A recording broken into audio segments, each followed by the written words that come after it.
This is a quick video showing how to change the brake rotors and brake pads in a 2015 and 2016 Hyundai Genesis and a 2017 to 2020 Genesis G80 with the 3.8 liter V6, although I'm sure the V8 and the turbo V6 have similar brakes, but they'll be a bit different. So, of course, you'll have to jack up the car and remove the wheel first. There's jack points in the four corners with a little notch so you know where to go. We made of metal, not plastic, of course. Make sure you don't miss. Jack it up, remove the wheel, and you'll see the rotor. There are 2 or 3 factory assembly screws, so undo them. Sometimes you can undo it with a screwdriver or an electric screwdriver, but sometimes they'll be stuck in.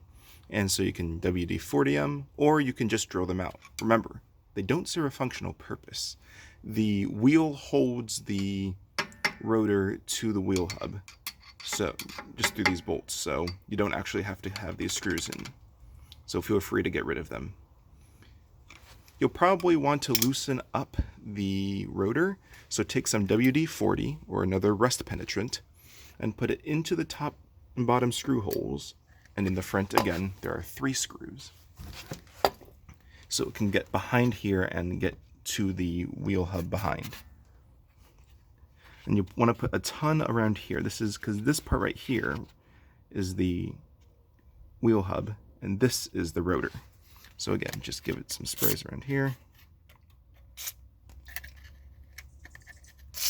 Get a little bit, you can see the color change where the brake rotor ends and the wheel hub begins.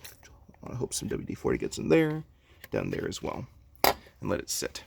If it's really, really stuck and won't come out even after you take a mallet and just bang on it in a few places, then you can try more extreme measures.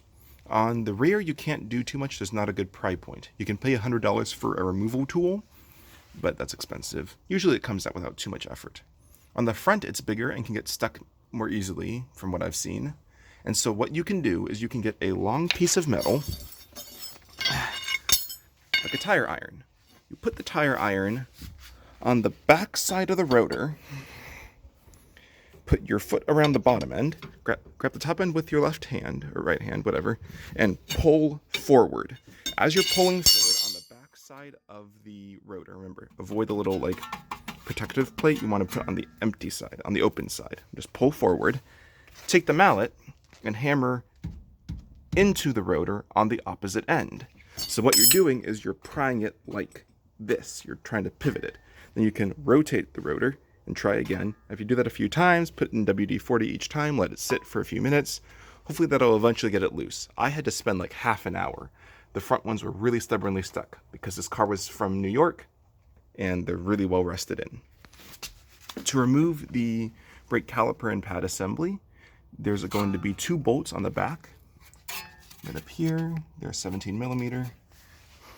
The bottom ones on the rear are really annoying because you need to get a, there's not enough space back there for a full ratchet to fit, so you can't use that.